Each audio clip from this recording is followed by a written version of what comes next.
Just gonna set some stuff up here.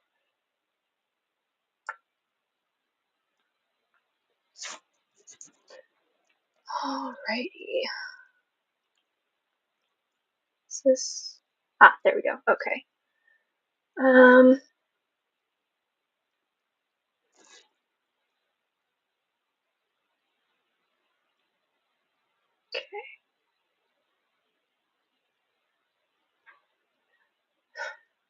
Okay. There we go. Oh, shush. I don't need a whole tutorial. Go away. Trying to get stuff set up here. Alright. Okay, so I should be live now on all three platforms. I have two cameras going. One is streaming to Facebook and YouTube, and the other is streaming to Instagram. So if I'm not looking at you, it's probably because I'm looking at the other camera. So this will go probably about half an hour, depending on how many questions there are. The topic is world building, which is really fun. And I have a handful actually to get started with, because I got some from my Discord channel, so we can kick off with those as people are coming in and all of that. So let me just grab those real quick. Okay. Oh, and let me know in the chat that you can see and hear me. Everything's working right and all of that. And of course, drop your questions in the chat as you have them. All right, here we go. So the first question from Laura is, she asks, how do you avoid plagiarism, and at what point is similarity or building off of somebody else or a nod to another person's world building too much? Which is a really good question. So I talk a little bit in my world building course about drawing inspiration from the real world and from other people's work. But yeah, how do you balance that? And how do you take inspiration while still building something that's your own? And I think the first step is to break it down. So break down what the other author did, break down what it is about it that you like, what is it that you connect with, and what tropes did they use? Because tropes, we all build off of tropes, and tropes are really easy to take and then build off of. So if they've used a trope that you can take and spin in your own way, then that's a good way to make it your own. But yeah, just taking the pieces, figuring out which pieces which pieces can't talk, which pieces you connect with, um, and then fleshing that out with your own interests and your own style and all of that, fitting it into the world that you've created, and making it fit with the themes that you want to explore, and that sort of thing. So just breaking it down and then leaving behind what is unique to them and what is what they've used to really make it theirs, and then just take the pieces, the core pieces that are universal, and then apply your own twists to them. So yeah, that's my advice on that question. This is another super fun one, also from Laura. She says, how do you balance creating fictional religions with also glorifying God and not promoting unbelief? And I love this. Fictional religions I find really interesting to build. And actually, this is one of the things that's gotten commented on once or twice about Calligraphy Guild, because The culture that Calligraphy Guild takes place in, most of the people within that culture do believe in a false religion.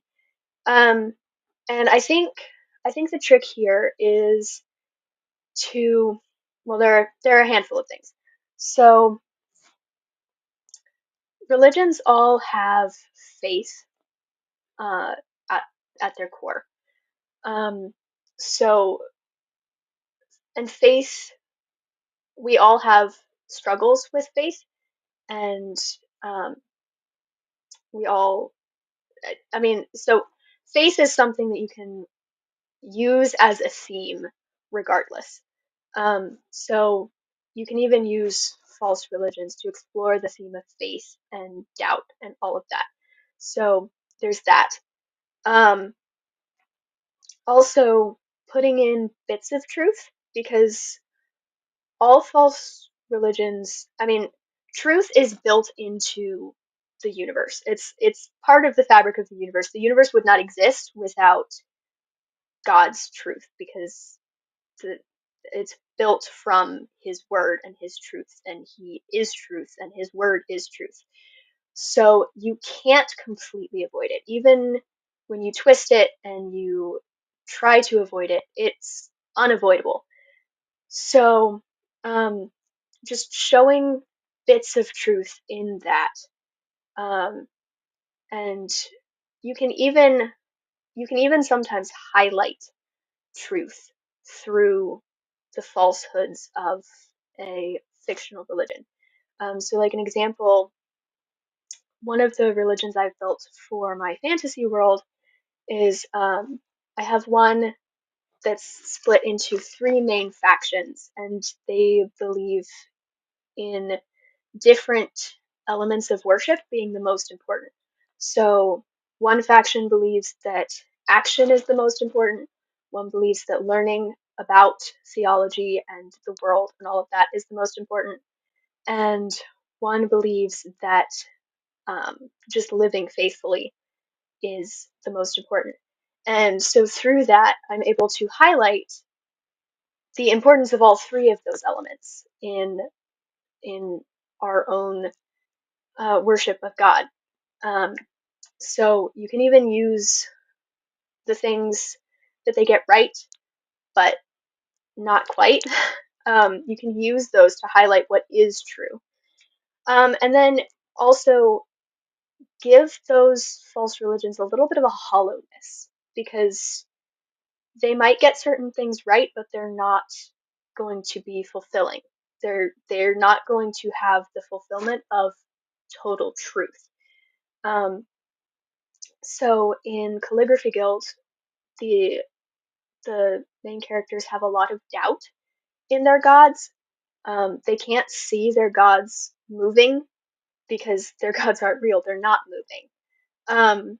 So there's that emptiness, that will we really be okay through all of this? Will they really take care of us and sustain us through all of this? Um, so yeah, bits of truth, bit of hollowness, and what was the third thing? And now I've forgotten what the third thing was. But yeah, so there's a lot to go off of there. And then let me check. All right, I don't have any more. I don't have any live questions yet. So let me. I have one more in here.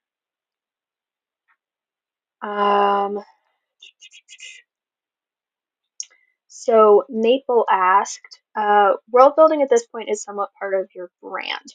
When and why did you realize you wanted to place a heavy focus on it, both in fiction and nonfiction? For example, my blog, course, etc. So this is a really neat question. 2018, I think it was, I started working on Dizzarin, which is my really big fantasy world. It's got a whole bunch of cultures in it. That's where Calligraphy Guild takes place. Is in the greater world. There is Dizzarin. Um, and what I did with Dizzarin was, it was really just was building cultures that I found fun and interesting, based on different different real world cultures and different outside of the box concepts that I came up with. Because to that point, I'd mostly worked on very classic fantasy worlds, lots of medieval Europe inspired worlds, um, fairy magic, and yeah, just very classic stuff that you think of with fantasy, elves, dwarves, all of the staples. And with Desert, I really wanted to branch out and work with some things that I found more interesting.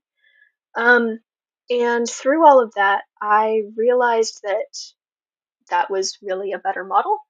Um, just throwing in your interests and all of that. And also with Desert, I worked a lot with um, with themes that were important to me from my worldview and um, things that really mattered to me. I started putting more of my heart into my world, I guess, and highlighting different like social issues and things that I really wanted to explore in a fantasy world and highlight through fictional cultures that could emphasize those things. Um, and so through all that, I was like, oh, this is what world building ought to be. Because up to that point, it had just been like, I don't know, it hadn't exactly been boring or a drag necessarily, but it hadn't been as engaging. And with this, it was just like, oh, this is super fun, and there are all of these plots coming out of it, and so many characters, and just different concepts that I can play with. Um, I was like, this is like, I finally feel like I've got a knack for this. And I was like, let me share about that on my blog because I already had a writing blog. It was kind of a little bit all over the place as far as what elements of writing I focused on. But then with this, I was like, there is so much to dive into when it comes to using your own worldview to build a world that's very unique to you and very important to you. So like, I mean, you can apply worldview and weave it into every element of your world, and that's really what I tackle on my blog. Is I have different posts about different elements of world building, how to weave your worldview and things that are important to you into that. And then I don't know, it just kind of snowballed from there. It was like, I can do a lot with this. There's a lot here to work with and unpack and help people with. Um, so then I built a course, and I'm working on a book at the moment. Um, it's all about how to weave together world building and your worldview. So yeah, that's basically, yeah, that was it. Was just uh, having that light bulb moment for me, and then wanting to share that with other authors. Because I hear a lot of authors struggling with world building, having questions about it, or being overwhelmed by it. Um, and so, yeah, I appreciate the knack for it that God has given me at this point, and being able to help other authors through that.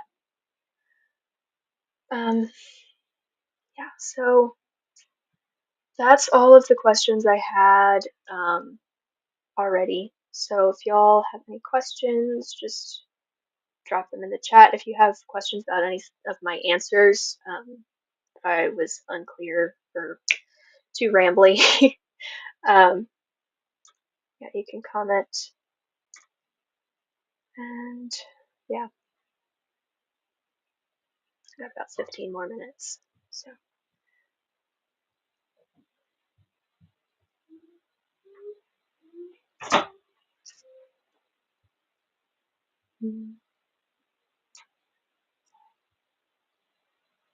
And I've mentioned, let's see, I've mentioned my course, I've mentioned my book. Let me drop links to those the chat.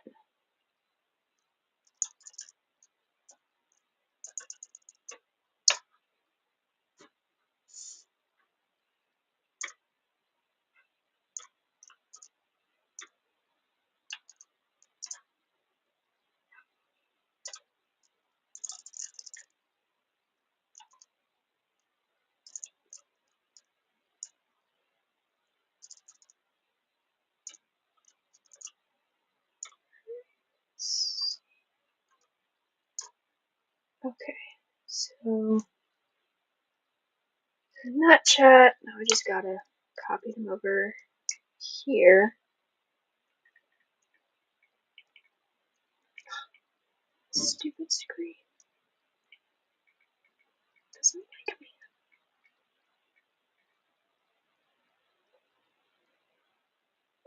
You are welcome, Laura.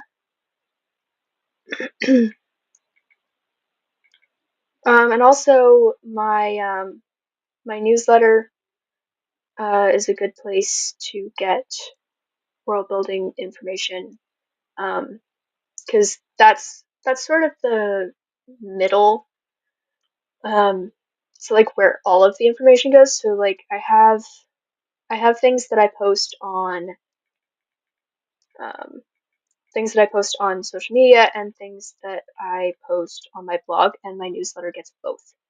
So if you're not signed up to that, then that's a good place to go for more world building information.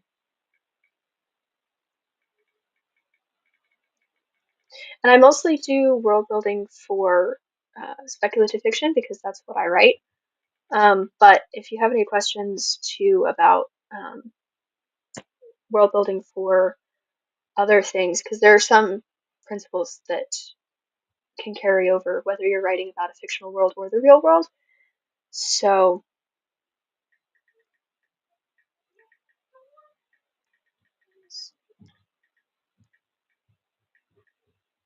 almost done getting this link in here, and then I can add the newsletter link.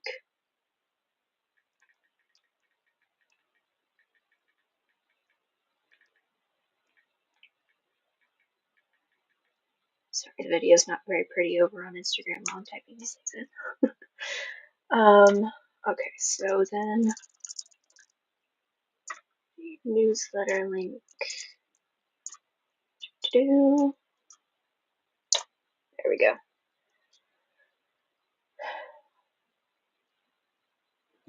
Ooh, that's a good question. Does your pen name relate to your worldview and the name of your blog? It does relate to the name of my blog. I picked my pen name before. Okay, so I've had my blog for a while, but it was originally called Alpine Writer, and it was a really boring name. So I redesigned it a few years back, and I wanted to change the name. And by that point, I had my pen name. So I was like, okay, how can I relate this to my pen name so that it ties in? And so I ended up with Scribes and Archers because that ties in. It's writing and my pen name. Um, so it does tie in there. It didn't initially have a whole lot of meaning. Um, I I wanted something that was based on my own initials. So I flipped my initials around backwards and then built something from that. And I also kind of liked the ambiguity of using initials. So that's why the RM. And then I just needed a last name that started with A. And Archer sounded cool. So I went with that. But then I saw a blog post a couple years ago. Maybe it was more recent than that. But anyway, I saw a blog post at some point about another author's pen name, and how she had chosen her pen name. And uh, retroactively, I was like, you know what? I kind of like the imagery of Archer, um, where it kind of implies shooting for something, aiming for something specific. Um, okay, this seriously, this phone screen is driving me nuts. Um, so yeah, God kind of worked it out in advance. And yeah, I really like it now for both sound and um, meaning. So, but it didn't initially have that meaning. But yeah.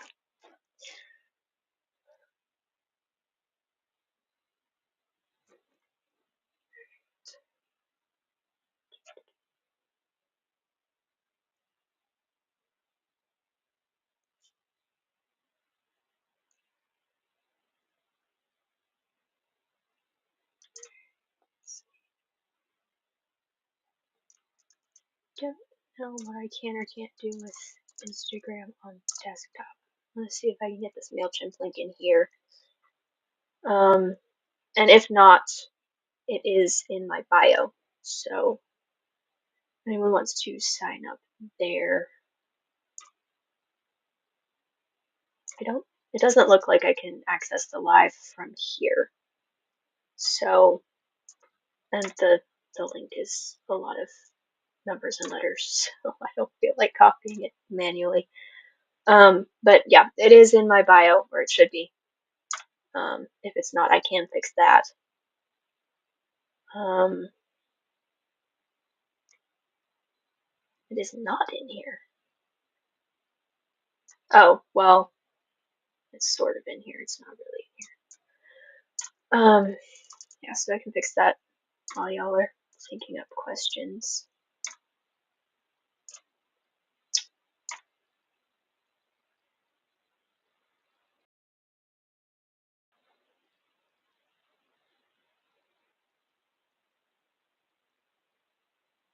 The clock on my phone and the clock on my laptop are 10 minutes different, and I don't know which is actually right.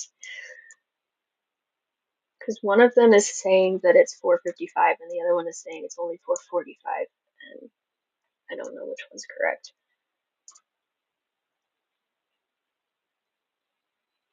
Ah, yeah, yeah. Um, yeah, if you look for Rissa Archer, you won't find my books. You might find my website, maybe. Um, Rissa was another thing added later because I felt like I needed a first name for people to use. Um, because initially it was just the initials. But I don't, for some reason, I don't like people just using the initials to refer to me because it just feels incomplete to me. So I came up with a first name. Um, 4:45. Okay, cool. So we've got about 15 more minutes. Um, yeah. So my books only come up if you search with the initials, though. So okay, let's see.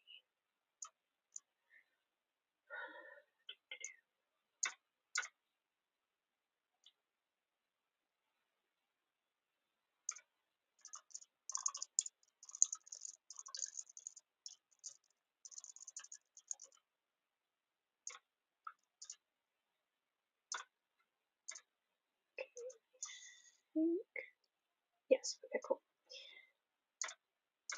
All right. So newsletter sign up is now in my Instagram bio, and you can sign up there if you're interested in that. Okay. Oh, neat. Reminds you. Yeah. Um, I I think KM Weiland's blog was actually one of the earliest writing blogs I followed um, when I was starting out blogging, so that's cool. That's neat.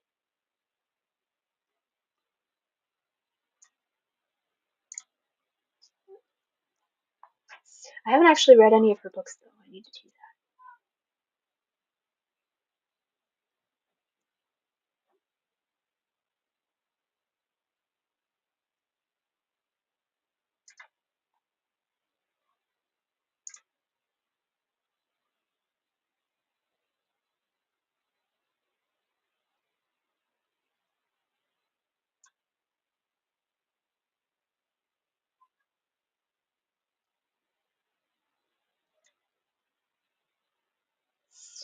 So, are there any more questions?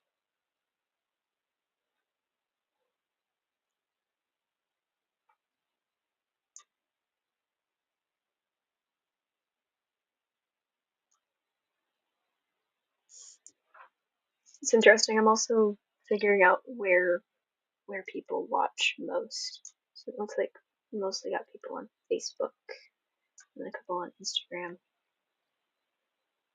Plan your plots in advance or develop them as you go. A little bit of both usually. Uh, I usually plot mostly in advance.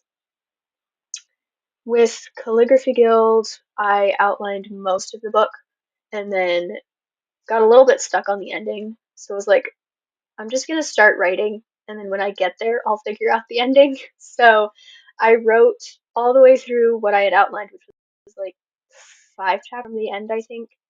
And then at that point, I decided to outline the ending, and then I wrote the ending. Um, Others, I'm hoping with the book I'm currently plotting to outline the whole thing. Um, but yeah, and then there have been some that I usually plot as I go. But at this point, I usually have more luck planning in advance so that I know where I'm going and I don't write myself into a corner.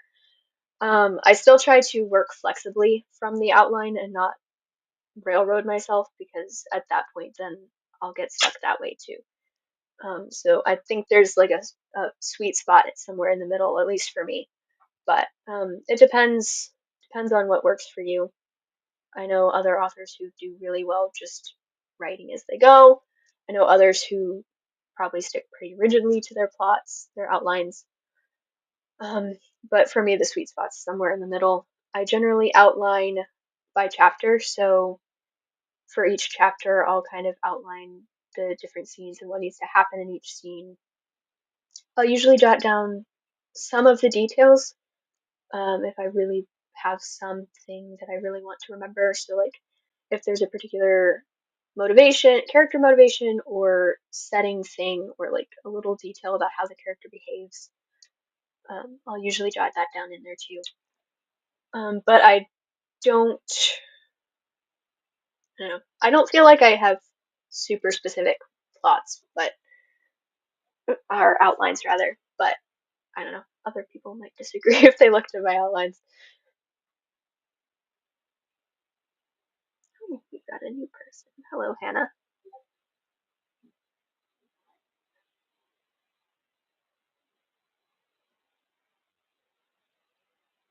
I tried to sync my laptop clock and it's still wrong.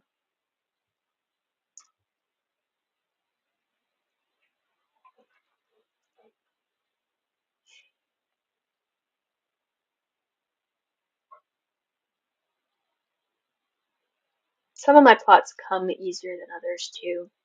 Sometimes that makes a difference. I feel like Calligraphy Guild came pretty smoothly. Just kind of flowed one thing into the next, into the next. With the story I'm currently planning, I'm having a little bit more trouble with the specific events. I know the basic arcs and what needs to happen, but I'm kind of taking the outlining process slowly because I have bits and pieces here and there. I have one scene that's really solid, but then there are other pieces that are not coming together yet. So I'm trying to take it slowly and not burn myself out on it because I want to really enjoy writing again after 3 years sticking to one project. Um, so yeah, it's not coming as smoothly, but it always falls into place eventually. So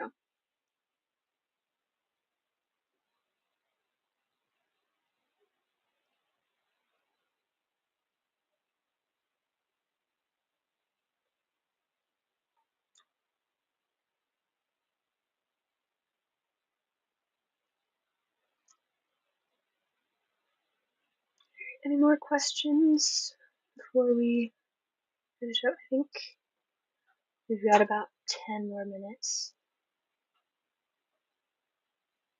If y'all have questions for 10 more minutes. If not, we can end it early.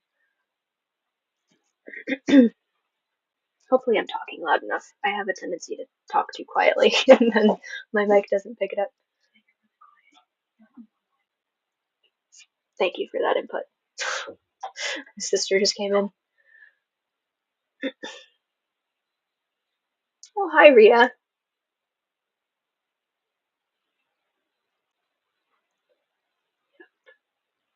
So, give it another minute or two. Questions. Let me check and make sure it's possible I've gotten more in in my Discord server. So let me just double check. Probably not, but here we go. Yep, we are all set there. Oh, that's a good question. Said 3 years on one project. At what point in the 3 years would you say you had the story complete, but it needed edits? Um, I think, okay, so I started the story in 2018. I had been planning actually to start writing it in November for NaNoWriMo, but I got excited about it and started it in August. So I had a little bit already done, and then I finished the first draft in November, I think, actually. Um, and then, yeah, um, yeah, so I finished the whole first draft in like 4 months, um, and then it needed to be edited. So I the second thing I did was I went through and I rewrote the whole thing, and I knew there were structural things that I needed to change. So I worked through that, and I don't remember how long that took me actually. Um, I would have to go back and look. But after that draft, I think I would consider I would consider it I started the edits because that was really a rewrite, restructuring everything. And technically you could consider that developmental edits. Um, but it to me it felt more like I was finishing the story, filling it out, all of that. And then I dove into edits and I focused on the characters first, and then I focused on like individual characters all the way through. And then I focused on world building. There were a couple of other things. So, but yeah, I that's how I broke it up for that particular story. Um, but yeah, it was done within probably 6 months or a year, and just needed several rounds of edits, which would have gone a little bit faster, except that there was a 3 month chunk where I was out of town and away from a computer.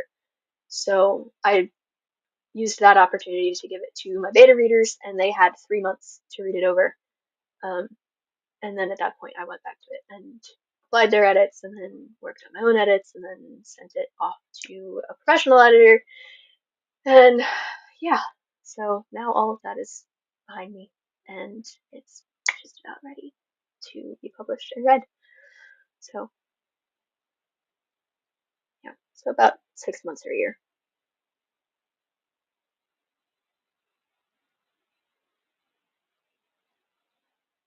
Yes, yes, I did hire an artist for the cover. I hired Allie Mae. I found her on 99 Designs.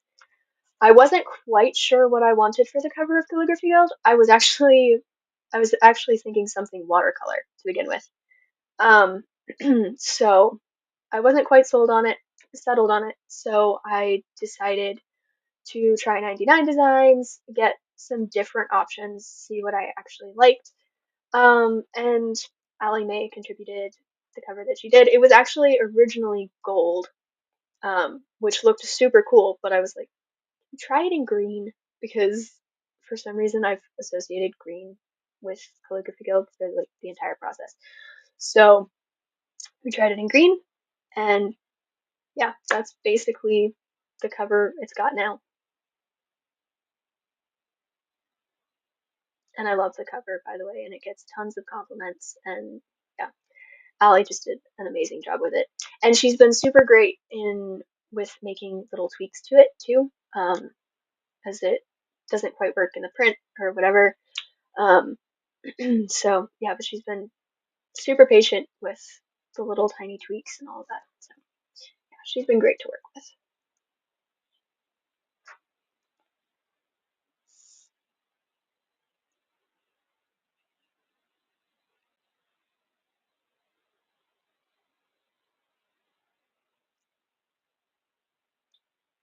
And we are just about done, I think. We got a couple more minutes. More questions. Yeah.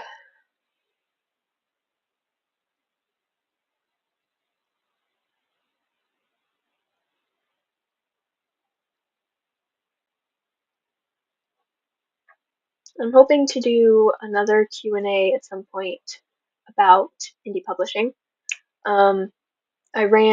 I knew I wanted to do a Q&A like this as a test thing, and also just because I like doing Q&As. I like interacting with readers more directly and all of that. So I asked on Instagram if people would prefer world building or indie publishing or something else, and the votes were really close. World building won by a little bit, but indie publishing was really close. So I'd like to do a second one at some point about indie publishing. Is there questions on that? Yeah. And of course, you can find me at my website, rmarcher.com. You can find me, I'm on Facebook and Instagram and Twitter as Rissa Archer. Yeah. And then there's my newsletter, which is linked in both places. My course is linked in both places. Yeah. And my book is releasing in 2 days. So, yeah, super excited about that. Super excited for y'all to read it and enjoy it, hopefully. Um, yeah, super excited.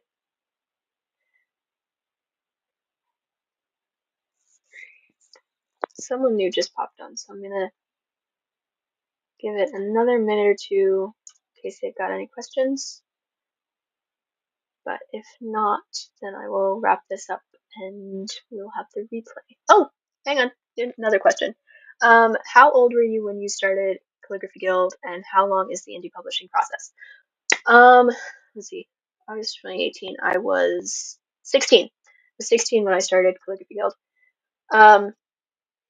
Wait, is that?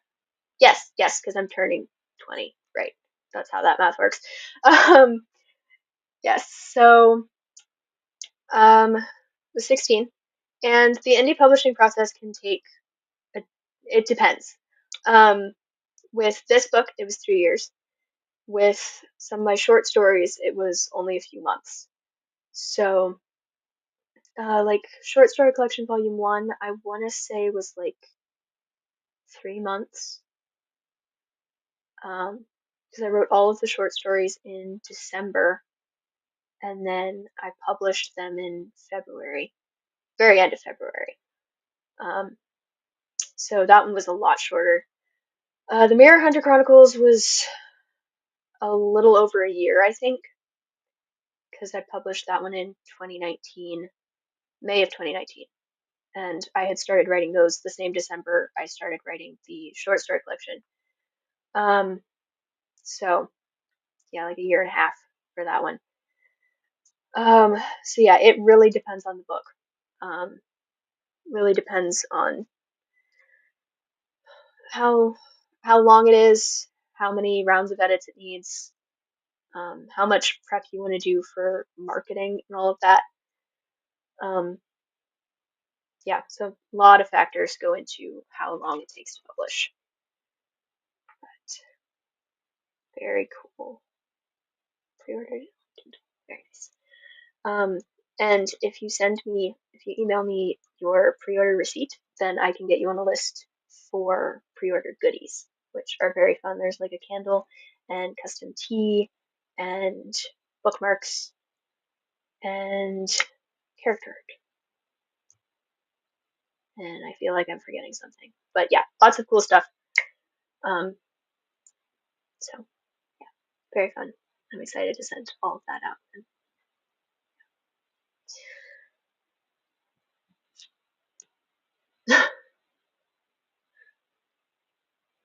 All right.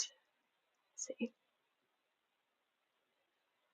Are you in a writers group that works with you on the marketing? Sort of. I have a street team. So I have a group of authors that has graciously agreed to help me promote my stuff. I have a newsletter for that. They've been amazing so far. Um, yeah, that's also where I get my beta readers, as I start with my street team. Um, yeah, so I send them the graphics that I've got and um, give them like little missions for promoting the book. Um, yeah, and they help out with that.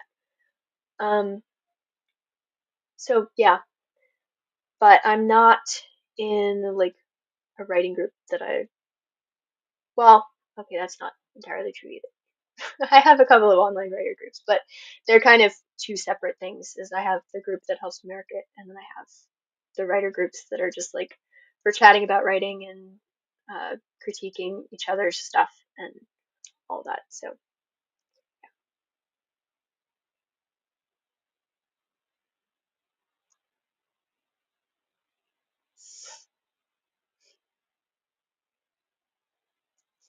and I do always love having the opportunity to return the favor to the members of my street team. So, like, um, I have, yes, yes, seen the ones helping with the lunch. Yeah, they've been amazing. Um, so I love getting to like Christiane is on my street team and she's also a virtual assistant. So I love getting to promote her services and all of that. She's helped me out with my social media recently, like the last 2 months, and she's been great. Um, and then I have others on my team who are publishing their own books and all that. So I love helping out with that. Kayla Green, I think, is publishing a book very soon. So I'm excited to help with the launch of that. So yeah, I love getting to reciprocate that too.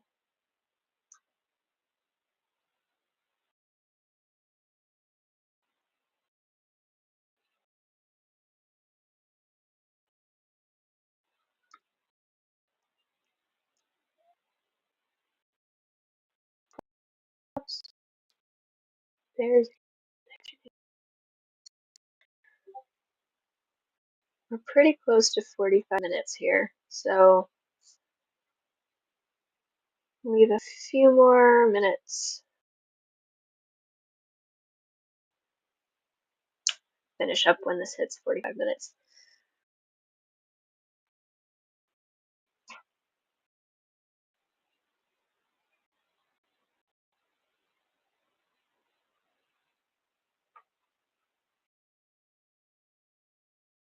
That seems to be working.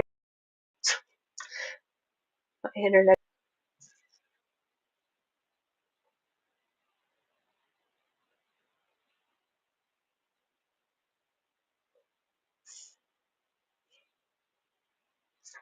Okay.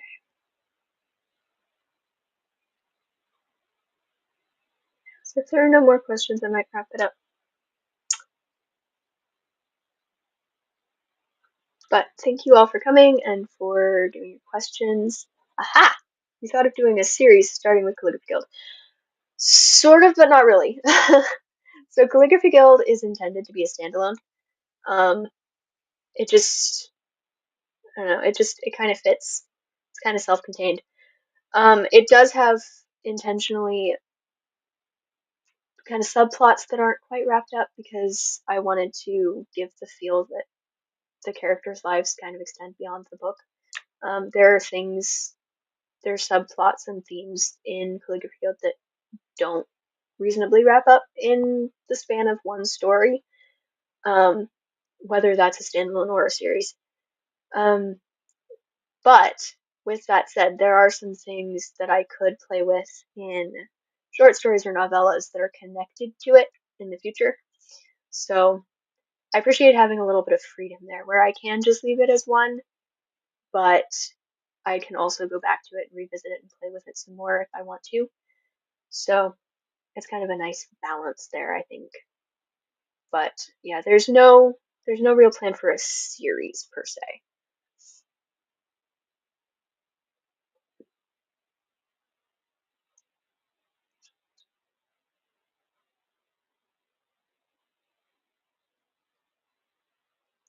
All right, we're at 45 minutes, so I'm going to wrap it up. But if there are more questions, you can always email me or hang around for um, the indie publishing Q&A soon, or come to if you have Calligraphy Guild questions specifically, come to the Facebook event for the release, which is happening Friday evening. That's another link I'll need to put in the comments of this video, probably on the replay. Yeah, but I will, yeah, so I'll add those links. Yeah, so more questions are always welcome, but I'm gonna go ahead and wrap up the live. So thank you for coming, and I will talk to you later.